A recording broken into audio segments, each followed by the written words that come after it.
Well, good morning and welcome to the December 4th edition of Friday Feature for District 5960. I'm Ed Merrick, serving as your district governor this year.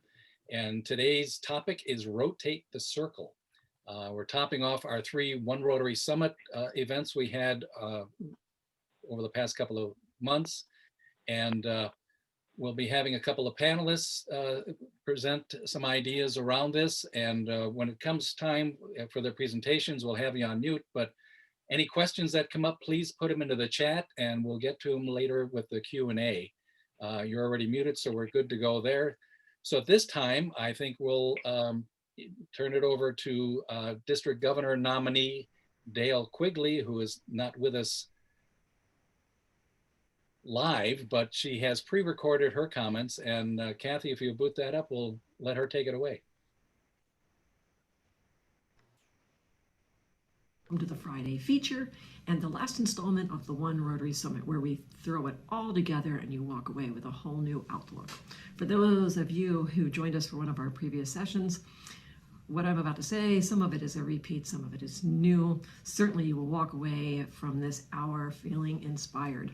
For those of you who missed the prior episodes, hopefully what I tell you leads you forward, and like everyone else, you walk away inspired and ready to move your club. So let's get started. I think we're all aware of Rotary's vision statement that says, "Together we see a world where people unite and take action to create lasting change across the globe, in our communities, and in ourselves." Next. What we all probably aren't as aware of is a strategic plan from Rotary International. Rotary International has 4 priorities right now. One is to increase our impact. There is an endless supply of projects and things that we can do in the world to make it a better place. Doing good in the world is what we're set to do, and the options are endless, unfortunately. We need to increase our reach. We need to take our arms and open them wide and gather those people in our community who are Rotarians in their heart and in their minds and in their actions. They simply don't hold a membership card. They're out there and they're waiting to join us. We need to enhance our engagement. We need to take our members, become a vibrant club, and have people called to action. There are enough jobs out there for everyone. And finally, if 2020 has not taught us anything else, it has taught us that we need to adapt. The world is changing at a rapid rate, and in all honesty, if we are not moving forward, we are falling behind. Next. So here's the old model. The old model said membership was in a silo, so was foundation and public image. We had a team or a committee for membership, for foundation and public image. They worked alone and not together, but that is not really how this whole thing should work. We need to think of the Rotary Wheel, and we need to start rotating the wheel. So here we go. Next. Here is how it really works. And I wish I had a different slide right now, because really membership, the Rotary Foundation, and public image and awareness really should be spokes on the Rotary Wheel, because each one turns the next. If we increase our membership, then the likelihood is we increase the giving to the Rotary Foundation, we increase the donations to the foundation, and we increase the number of projects that we can do. We increase our impact.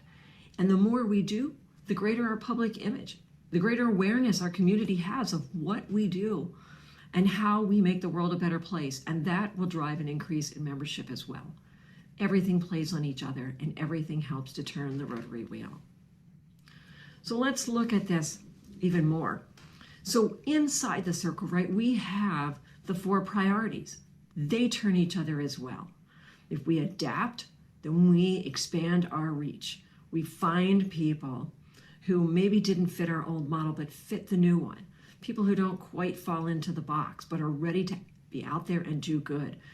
We expand our reach and we increase our impact. We increase our impact, and people in our clubs who have not been engaged before will become engaged. They will want to be doing good. They will want to be helping out. And then if we add on to that the outer wheel, membership, foundation, public image, it turns the wheel. So increased membership will increase more donors to the foundation. More donors means larger and more projects, great projects that will cause our clubs to become even stronger and strong clubs drive a positive public image, and the wheel goes round. So although I know this came out as rotate the circle, really what we're talking about is rotating the wheel. And that's what we have for you today. A panel to show you how everything we do, we need to start thinking about all the spokes of the wheel and how we impact those with what we're about to do. So thank you all so much for coming today. I would say sit back and get ready for the show, but really what I'm hoping is that you remain on the edge of your seats the entire hour. Please send in your questions so the panelists can answer them. You'll have a great time. Thank you. Thank you, Dale. And at this time, I would like to introduce Joanne Rosner, who has retired after a 30-year career at Mayo Clinic in Rochester, Minnesota. She's been active in the Rochester community and specifically in Rotary for the past 26 years. She's a member of the Rochester Risers Rotary Club, one of my favorite destinations on a Tuesday morning, and has served as president in 2001 and again in 2018. At the district level over the years, Joanne has served as a vision facilitation coordinator, board liaison for small clubs, and is a member of several teams, including Fast for Hope, Rotary Friendship Exchange, and Fund Development. Joanne and her husband Dick are avid travelers and have traveled extensively for purposes of pleasure and for service, including 6 RI conventions, Rotary Friendship Exchange to Turkey, as well as participating in a National Immunization Day for polio eradication in India in 2005. Joanne, take it away.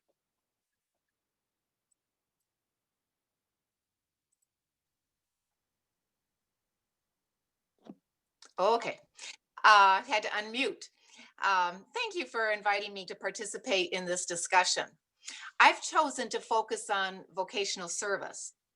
This is the first year in a long time that our club has called out vocational service as a board role. The vocational service team members and I then created several goals, some of which are things that we've done before, and then some new ones too. And I think they relate well to the 3 pillars as well as Rotary's strategic priorities.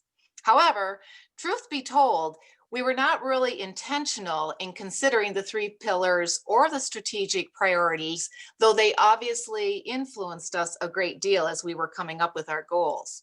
That said, we focused on vocational services and what vocational service has meant to our club, and more importantly, where we'd like to see it go.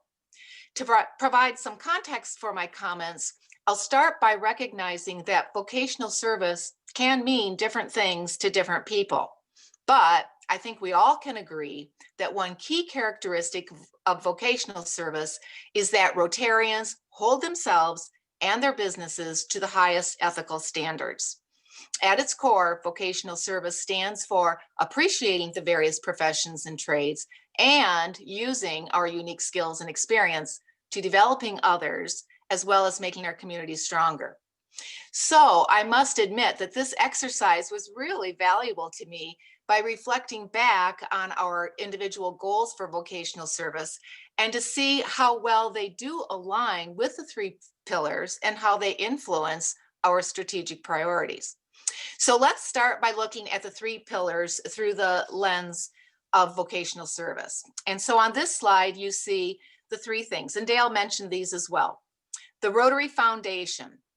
So supporting our community needs happens through the Rotary Foundation, through local and through global grants, which are enabled oftentimes through the vocational interests and experiences of our members. There is no ceiling for good works. The next one is membership. Memberships provide the time and the talent, which ties back to vocational service, and the treasure to do our work. More members results in more funds raised. And our clubs are stronger when there is diversity, not only in general, but specifically when club members bring different skills and experiences and interests to the table. And the 3rd pillar is public image. Rotarians' contributions to the community and all that they and the club does shines a bright spotlight on Rotary, often through different kinds of media, social and others, attracting members, which enables greater community service, which in turn builds member support for the Rotary Foundation. What club wouldn't want to have a few members in the media on their club roster? I'm going to give you an example or two of our vocational service goals and how it fits together with the pillars, and also what we consider to be the major impact of those on our strategic priorities. But before I do that, I'd like to share a template that I created after the fact that one could use as a framework in establishing goals more intentionally. So on this chart, I've listed the 3 pillars which go across and the strategic priorities which are going down. In the boxes where I've placed X's, one could write in where each goal fits in terms of supporting or advancing the 3 pillars and the strategic priorities. If you can't identify where they fit, it might be worth asking yourself, how does this goal benefit the club or the community at large? But in practice, I'm discovering that both the pillars and the strategic priorities are so integrated that within and among the most goals support more than one pillar or more than one strategic priority, which is what you would expect, right? So I now plan to use this framework in a more conscious manner when establishing goals going forward for anything that I'm involved in. I think it could be very useful. So let's put these goals and concepts to the test. So we'll first start with goal number 1, and then based on time, I might show another example. So goal number 1, and I hope you can read this, is to ensure that all members have a copy of Rotary's Code of Conduct. So again, we've said this is at the heart of vocational service for Rotary. So first, the pillars. We know from on TRF, the Rotary Foundation, Rotarians know why we're rated so highly. We're extremely trustworthy and accountable as an organization. Membership. There's a reason why Rotarians invite others to join and not the other way around. Membership emphasis should be based highly on how virtuous one is, as well as what classification they add to your club mix. And I think that is crucially important, particularly in today's world. And then from a public image perspective, we proudly say the 4-week test weekly. And for those of you that have an office or work out of an office, you often have the 4-way test in your office. But more than that, Rotarians are a walking billboard for being highly ethical business persons. We walk our talk, in other words. So as I think of the strategic priorities for this particular goal, I checked and it's in bold on this slide, I checked the enhance engagement box. It's certainly not the only strategic priority, but I really do think that this one is essential. As noted in the December Rotary magazine, and there's an article in there on altruism, society cannot depend exclusively on altruistic, compassionate people to keep things going. There just simply aren't enough of them. That's why it's so important to recruit them to our clubs. And that's why it's so important that we look beyond classifications and look at people who have that Rotary heart as well. Let's look at goal number 2, which is also on this slide. It's about vocational talks. Our club started a new way of looking at vocational talks where we invite members over the course, and all members of our club, new and existing members, over the course of the year to participate. Twice a month, we do this. 2 to 3 members select a question from our list of conversation starters, and these conversation starters focus on some aspect of vocational service. For example, what job or experience has had the most influence on your career development? Or what one piece of advice would you give to someone just starting their career? You get the idea. If we look at PI, it's not a stretch to see that learning about our members' career experiences may get them noticed, and it may get them selected to serve on a local nonprofit board or invited to participate in a community initiative. This is one goal that I think has tremendous potential to move our club's effectiveness on all 4 of Rotary strategic priorities. If we go to goal 4, I'm just going to jump ahead, and if Kathy, you could advance the slide to it. Let's just take a look at goal 4 for a minute, which supports various vocational service initiatives. So Strive is one of those. Strive is one program that our club supports, and actually all 3 clubs in our community support. If we look at it just from a membership perspective, you can see how recruiting mentors into your club can increase the number, or not club, if you can increase the number of mentors who participate in Strive, some of those mentors are likely to become members of your club. And wouldn't that be one great way to have a tremendous not only impact on the number of people in your club, but also to increase your impact on students that need an assist, and also to increase your reach. Wouldn't it be great if you had more mentors to support more students? So I think you can see through what I've done, I'm not going to go through any more examples, but I think you get the gist of it. If you take your goals and you think about them in terms of the Rotary Foundation, membership, and public image, that's one way for you to make sure that your goals are really accomplishing what will be most useful to your club and to the community. And clearly, each of those should advance one or more of the strategic priorities. So that's just one thing that my club has done with vocational service, and I hope it's of value to you for anything that you might do within your club. Thank you. Thank you, Joanne. Appreciate it. Some great ideas in there as well. Next, we're going to turn to John Stagman. He's a native of Waseca, Minnesota, and he's also a member of currently president of the Waseca Club, where in Waseca, he founded an IT service company in 1997, which now services the southern part of the state. Married to his wife, Jill, for 19 years. They have 3 daughters. He's serving his first term as club president and has been in Rotary for nearly 20 years. Today, he'll be talking to us about how he and his board have had to reimagine what the Waseca Club looks like after a significant decrease in membership over the past several years.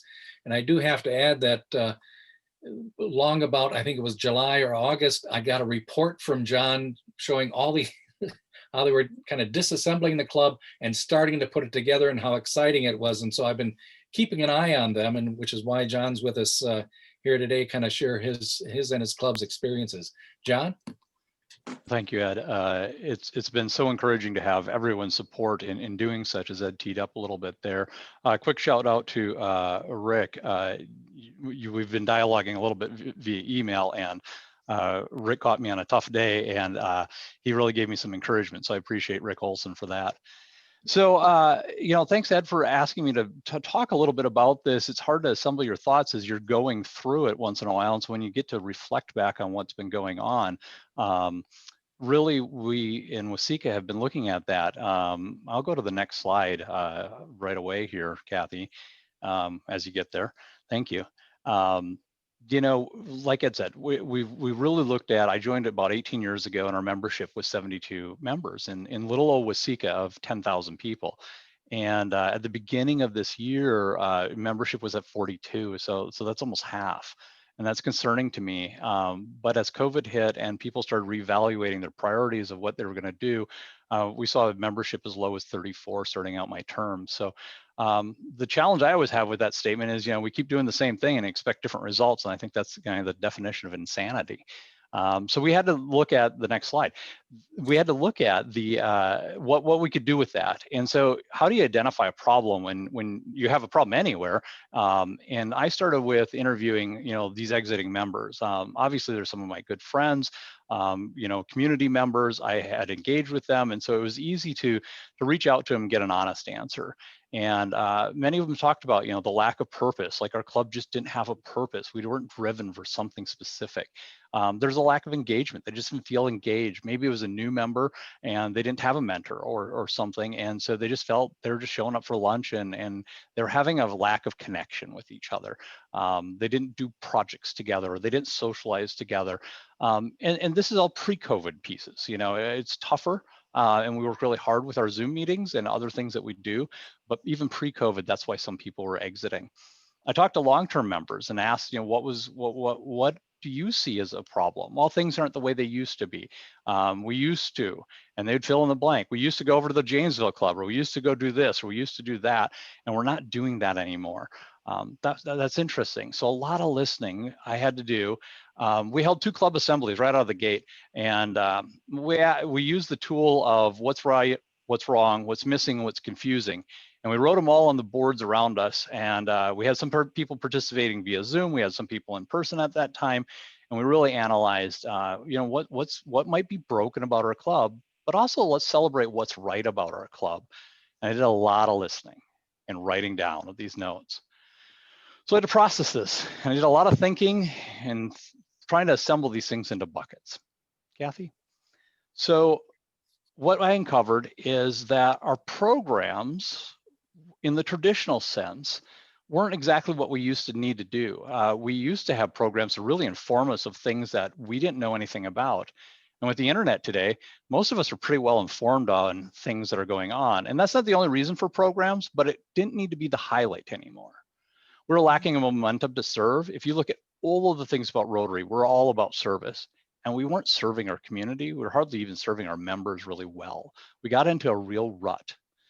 We also found out that in our club, we like to be very social. The conversations, you know, I was even talking about those Zoom breakout rooms. You know, people just like to talk and get caught up, but they like to have a beverage together, have a meal together, and we weren't doing some of those social aspects anymore. And then there was a little bit of conversation around our fee structures and how other clubs may do things, and so we needed to address some of those pieces of it. I'll take the next slide. So we had to talk a little bit about solutions. What can we do to adjust those pieces? And so we looked at, you know, changing our meeting rhythm. What would that look like to have maybe a different meeting rhythm? And I have a couple slides about that. We have, you know, we chose to expand our membership types. We had traditional, and then we had our retired people. We didn't even have honorary as such a thing. And in digging into what Rotary International talks about, you can kind of build your own types as long as they fit in their 2 categories of active and honorary. And then we looked at our focus areas. What do we need to focus on to keep our club super healthy and put board positions around that so we stayed focused?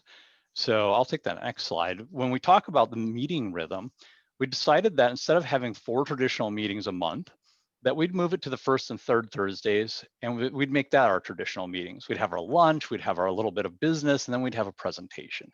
And that somewhat takes off the burden of finding a lot of programs, but at the same rate, we make a more impacting program of that nature, and we get attendance to go up that way. And I can tell you, after changing that right away in July, we started that in August, and our attendance for those meetings have went up, even as we've went into even more COVID lockdowns lately. Our second week, we chose to do some special groups, and we were talking about what else could we do with that. I think this will be a lot of post-COVID things. So right now, what we're focused on is we break into a couple committees on our second week, and we start working on membership, and we work on our meetings, and we work on our causes, which will be another slide in a minute. And our fourth week, we're gonna do a social.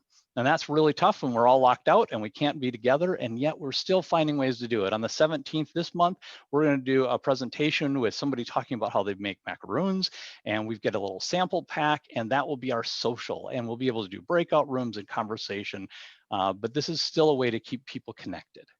And once in a while, you get a 5th week, and we're going to find a special event to do something on 5th weeks, and we haven't had to have one yet because I don't know what we're going to do, but I'll figure it out. Moving on. So that's kind of our new meeting rhythms, but now we look at membership types, and that was kind of inhibiting us a little bit on how people engage with us. So we broke it into these 6 categories, and we looked at, you know, our traditional engaged memberships who have better than 50% attendance, and they're engaged, and they're coming, and they're participating. Sometimes our young professionals aren't there because their fees may feel like they're too high. And there's engaged members that said, you know what, I'm willing to sponsor them to reduce their fees and get them involved. Our corporate and nonprofit memberships, we talked about making sure that key businesses, key entities in town always have a slot at the table and assign somebody to that slot. And that was something a little different. Rotary International is very much promoted. We can see that in the Rotarian, we can see that in other places, but our club hadn't adopted that. We came up with an associate membership that was a trial, give you a quarter and see how it goes. Instead of paying the extra fees to be in Rotary, come to some meetings and check us out and be participant there, so that we're not taking the time to bring somebody in and then we're losing them right away, rather because it's not a good fit. And we go through some of the angel and legacy people. They're just not always participating. Maybe there are retirees. Some of our retirees are more engaged and sometimes they're less engaged. And that's more of a philanthropic piece. Their membership fees are reflective of that. And then we talked about a little bit of the honorary members. So some changes to membership types helped us get into a better situation. So really what we talked about, in strengthening our club is how do we focus on this membership, these new members and member retention. We looked at making sure that our meetings are meaningful and that they're engaging and that we support the causes of Rotary International through our community involvement and service projects. So as we look at, what we did with all that, I hope that honestly supports this Rotary Wheel that we started out with, what Dale started talking about, is how do we increase membership? We feel that, changing some of the membership types got us into that direction to be able to support the right increases in membership. Ultimately, we're trying to build a stronger club in that wheel. And so that gives us the more donors, that gives us the better projects or the great projects. And in the end of the day, we need to make sure that we keep a good public image to that. So hopefully supporting all those pieces. But these are the things that our Waseca Club has, just by nature done because of our challenges. That's what I've got for us today until our discussion, Ed. Thank you, John. Looking at the chat room here, I'm sorry about that. Great presentation, great ideas. I kind of love the idea of helping along the young professionals, because that's always an area where trying to get somebody in, and the cost of meetings, particularly if you've got food involved, can get pretty high. And did I hear you right, where some members were paying a little bit more to kind of underwrite? Yes. We had senior member, or just any member, we said, I'd be willing to throw $100, $300, whatever it takes to get some of these young professionals, when they had made a statement like, it's kind of costly to be in this. Well, I remember being 22 and getting into Rotary, and yeah, $700 a year is a lot of money for a 22-year-old with, limited income. And this made some difference. I think that's a great idea. And really changing up the membership types as you did, I think shows a lot of creativity, but then really offering it, making it available to more people.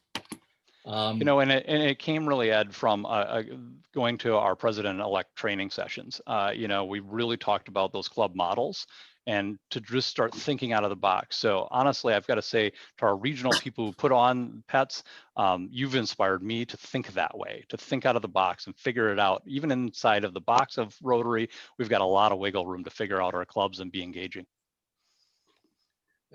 Thank you, John. In with that innovative club model, the training you went through that inspired you and got you rolling on this is one that I went through at International Assembly last year with the other incoming district governors.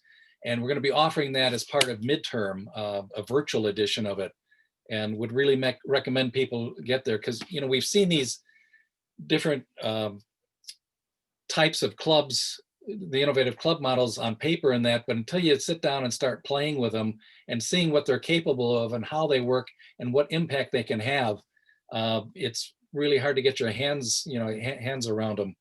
And I think, John's attesting to that it can really be an inspiring session. So that's January 28th. There'll be registration information coming out shortly on that. So plan on that. We got any questions here? The slide deck, John, you willing to share that? Absolutely. Okay. So to answer Amada's question, yeah, we'll get it to you.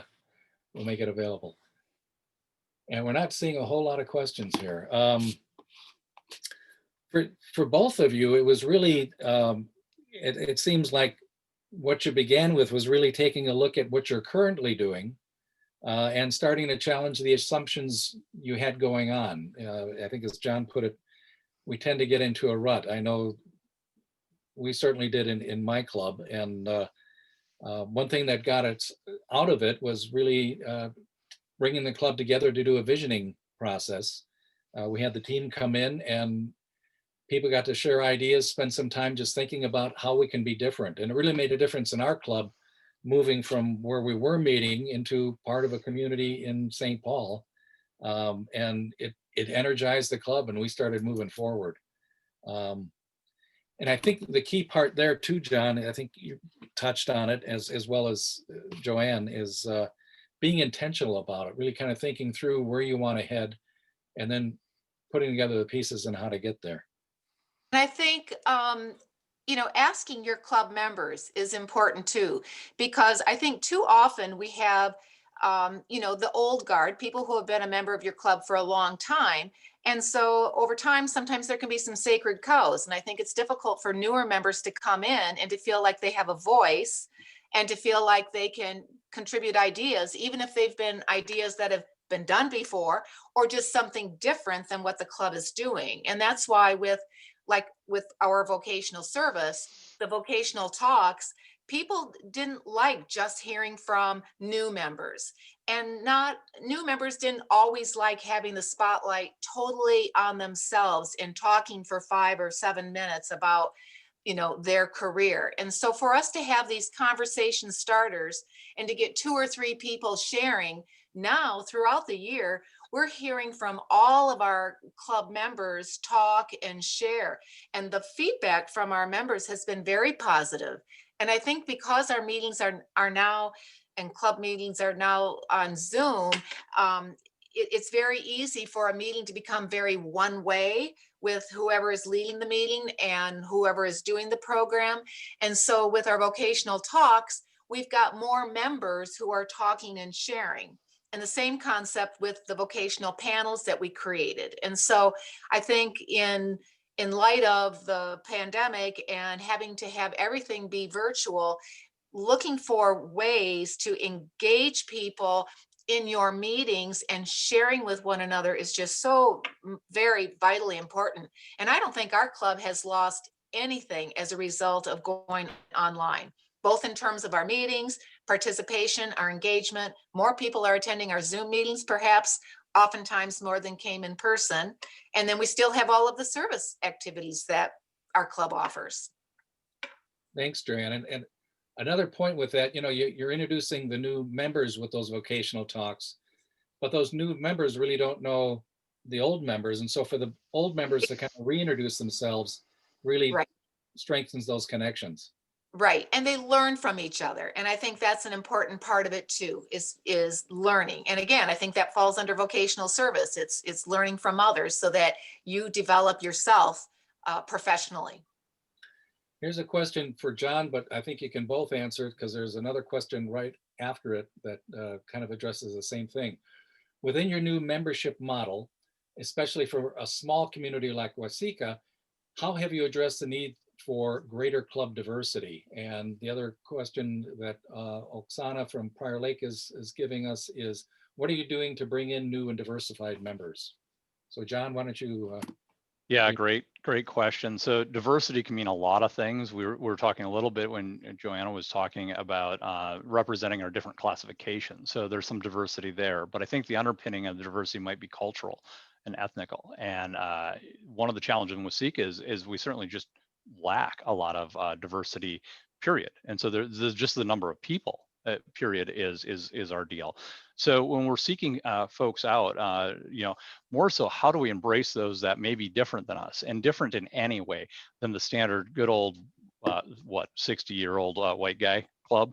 We're at about 47% in women in our club right now. We just brought in 4 new members 3 weeks ago. and 3 of them were women. So some diversity in that sense. But at the same time, when we started meeting together, together again in person, somehow we ended up with this women's table and then these other 2 tables, and it was, how do we get that diversity? So I've highly encouraged people as they come in, I kind of guide them to a spot. Hey, have you sat with Rick lately? Have you sat with Bob lately? Have you sat with Joanne lately? And so there's some of those pieces, and that might not be your question completely, but again, lacking a bit of diversity even in Waseca is the challenge of even inviting into that diversity space. And I'd like to comment also, I think throughout the district, probably many clubs are challenged with bringing in members. And that's one area that our club has really excelled in. Our club is growing. And for the last several years now, we have brought in 2 to 4 members. Our club is larger now than it has ever been in our history. One of the things that we've been intentional about is recognizing that we need to reach out to those who maybe traditionally haven't belonged to a Rotary Club. And so we have a lot of younger Rotarians that have joined. We have a lot of Rotarians that have young families. And so one of the things that we've done is try to adapt so that many, if not most of our, or all, I should say, of our social events are all very family friendly. And so we want people to bring their families, not leave home to participate in a Rotary thing, but bring your family so that we are a family of Rotary. And that has been really positive. I think to the point about diversity, that is one area that we do look at and we challenge ourselves. And we need to work harder on that because, again, while we have diversity along many dimensions, cultural diversity is probably the one that we're lacking.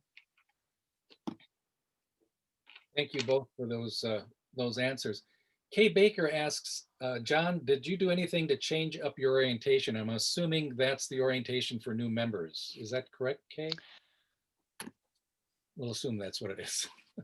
Yeah, so at the heart of what I do for my team at my business is I lead our sales team, and we have to have a sales process.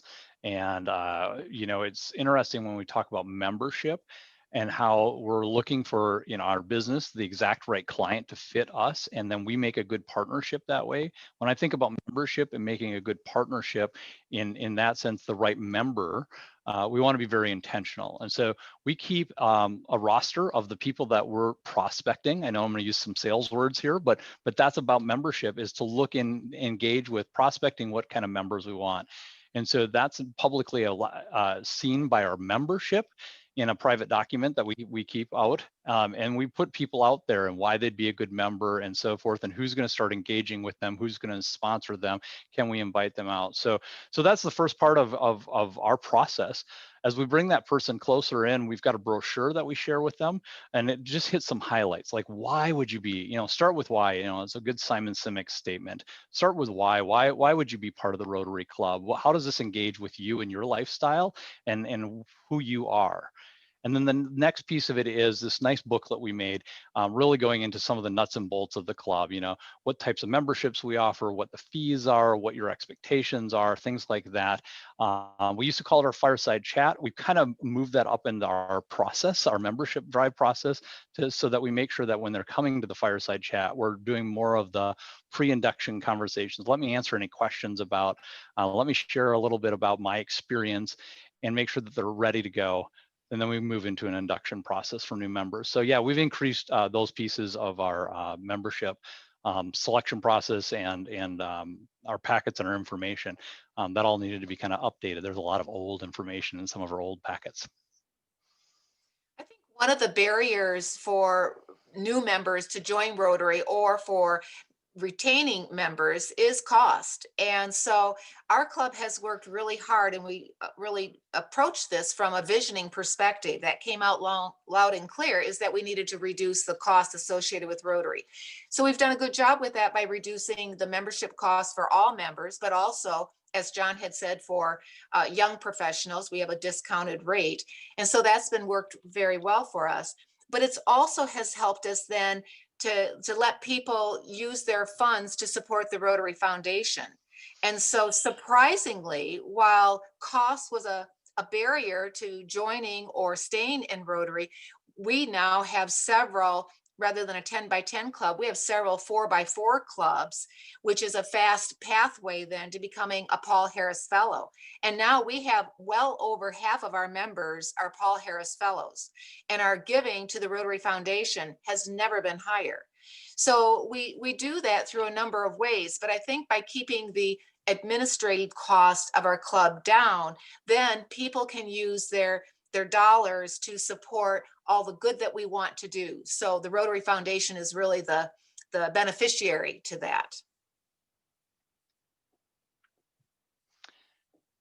And Ed's on mute, but Yes, I am. Sorry about that. Thank you, Joanne. That's what I was going to say because I was on mute. I love it. No, but we talk about the redirecting those funds rather than spending it on us on our meals and care and feeding of the club, putting it, back into the community, back into the programs, which is why we're here in the first place, or at least it should be. And I loved your comment too, John, about the why and Simic's talk, getting to the why. Why are you here? Why do you want to make a difference? And there's a great book I've been hawking called A Long Walk on a Dry Road. And it really kind of talks about that,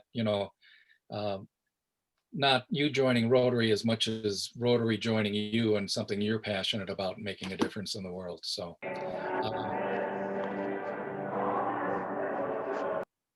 Ed, okay. we do have a question around how we're specifically finding new members and Yep. how we use social media and where we're focusing that energy. I could answer a little bit on that.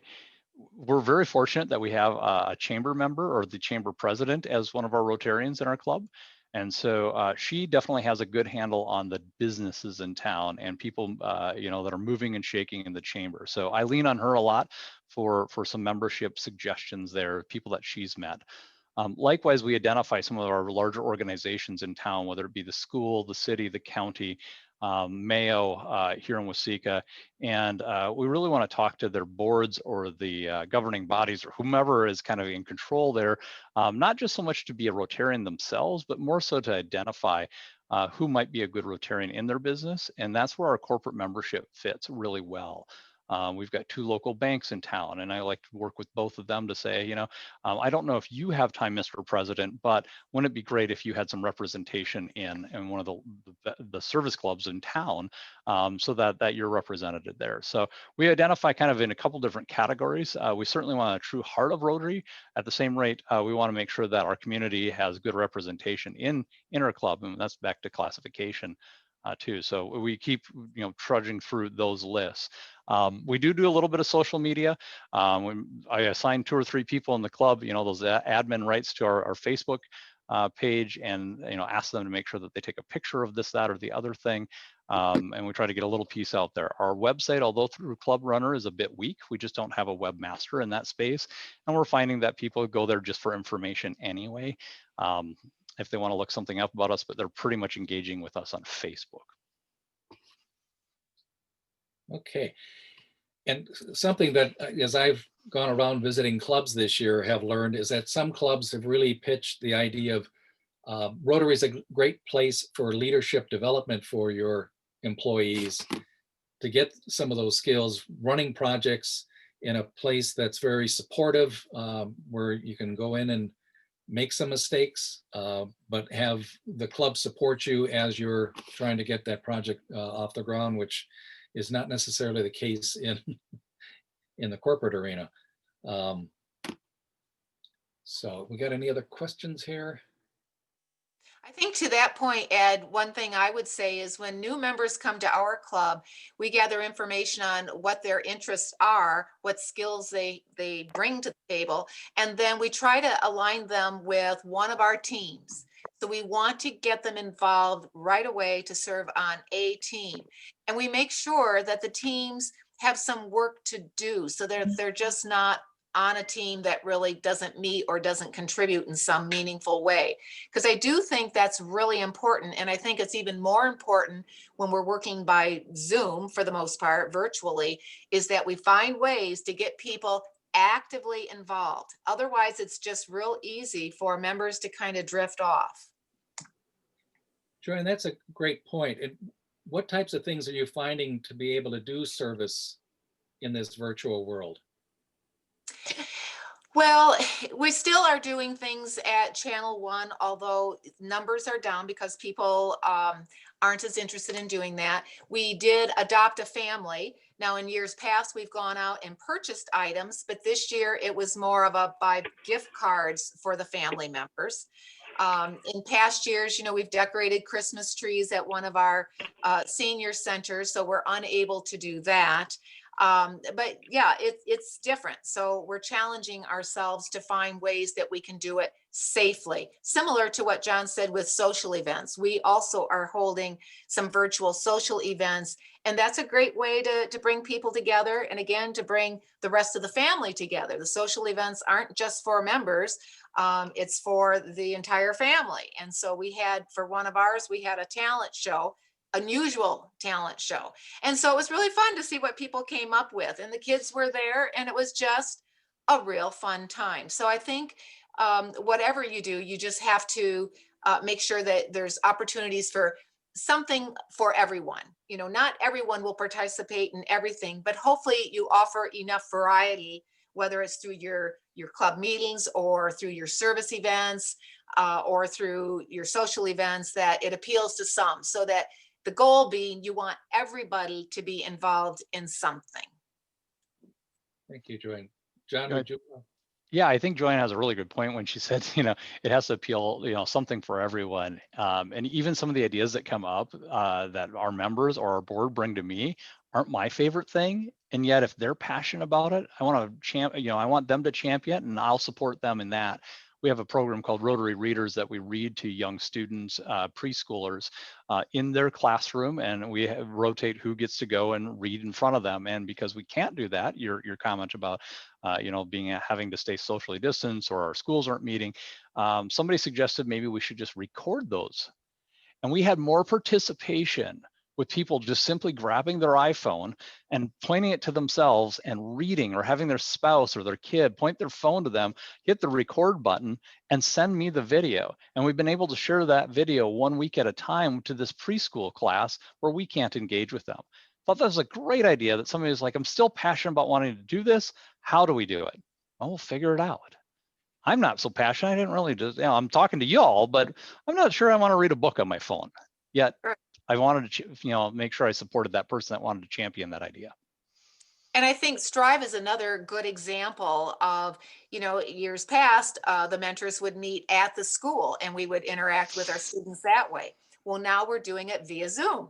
So it's a little different, it's a little challenging, but, we're starting to get into a groove. We have everybody who comes together for the general session, all the mentors, all the students, and then we have the ability to do a breakout session where then we have some one-on-one time with our student. And surprisingly, it's different than being face to face, because you've got a lot more eye contact, and I actually have found the conversations to be even richer, and they just feel a little bit more intimate, surprisingly.